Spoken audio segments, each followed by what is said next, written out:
Saudara-saudari, adik-adik, Bapak Ibu, para sahabat Tuhan Yesus di Paroki Santo Yosef Medari dan di Stasi Santo Thomas Yegan, juga para sahabat Tuhan Yesus dimanapun Anda berada, berkah dalam salam semangat, sehat selalu, tetap berbahagia. Marilah kembali kita belajar ilmu sejati pada hari Selasa tanggal 13 Juni tahun 2023 bersama dengan gereja kita memperingati peringatan wajib Santo Antonius dari Padua. Marilah kita mengawali belajar ilmu sejati dengan berdoa dalam nama Bapa, Putra, dan Roh Kudus. Amin. Allah Bapa yang Maha Kuasa dan Kekal, Santo Antonius pengkhotbah yang ulung itu Kau jadikan penolong dalam keperluan umat-Mu. Semoga berkat doa dan bantuannya di hadapan-Mu, kami Kau topang dalam segala perjuangan guna menjalankan ajaran hidup Kristiani dengan pengantaraan Tuhan kami Yesus Kristus Putra-Mu yang hidup dan berkuasa bersama Dikau dalam persatuan Roh Kudus, Allah sepanjang segala masa. Amin. Para sahabat Tuhan Yesus terkasih, kita akan belajar ilmu sejati dari Injil Yesus Kristus menurut Matius bab 5 ayat 13 sampai dengan 16. Dalam khotbah di bukit, Yesus bersabda kepada murid-muridnya, "Kamu adalah garam dunia. Jika garam itu menjadi tawar, dengan apakah ia diasinkan? Tidak ada gunanya lagi selain dibuang dan diinjak-injak orang. Kamu adalah terang dunia. Kota yang terletak di atas gunung tidak mungkin tersembunyi. Lagi pula orang tidak menyalakan pelita lalu meletakkannya di bawah gantang, melainkan di atas kaki dian, sehingga menerangi semua orang di dalam rumah itu.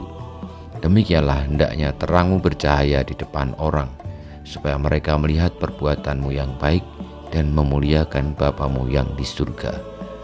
Demikianlah sabda Tuhan, terpujilah Kristus.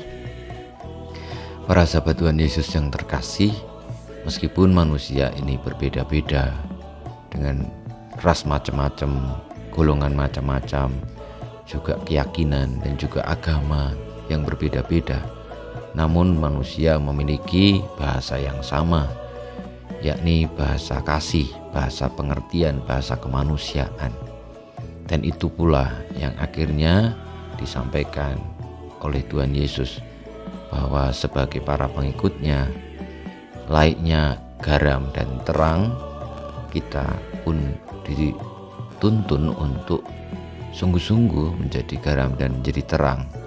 Artinya yang menggarami dan memberi terang, memantulkan cahaya kebaikan Allah di dalam hidup perbuatan kita, yang artinya adalah mengenakan bahasa kemanusiaan universal dalam menjalani hidup kita ini. Dan itu sumbernya dari Tuhan Yesus, sebab Dialah sumber segala kebaikan dan kebenaran. Sebagaimana Tuhan Yesus bersabda, "Demikianlah hendaknya terangmu bercahaya di depan orang, supaya mereka melihat perbuatanmu yang baik dan memuliakan Bapamu yang di surga."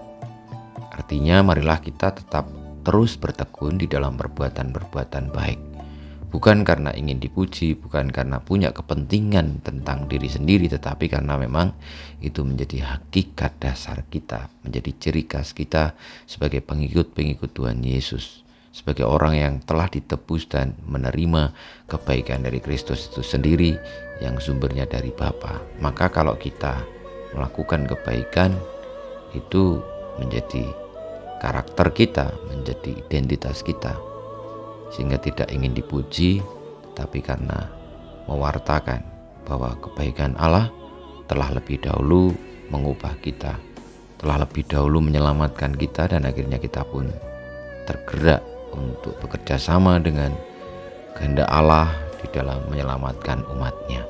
Kita mohon berkat Tuhan. Kemuliaan kepada Bapa dan Putra dan Roh Kudus, seperti pada permulaan, sekarang, selalu, dan panjang segala abad. Amin. Ya Yesus, jadikanlah hati kami seperti hati-Mu. Tuhan bersama-Mu dan bersama Roh-Mu, kita semua hidup kita, perjuangan kita untuk tetap teguh di dalam perbuatan baik, sebagai garam dan terang dunia, senantiasa dibimbing, dilindungi, diberkati oleh Allah yang Maha Kuasa, Bapa dan Putra dan Roh Kudus.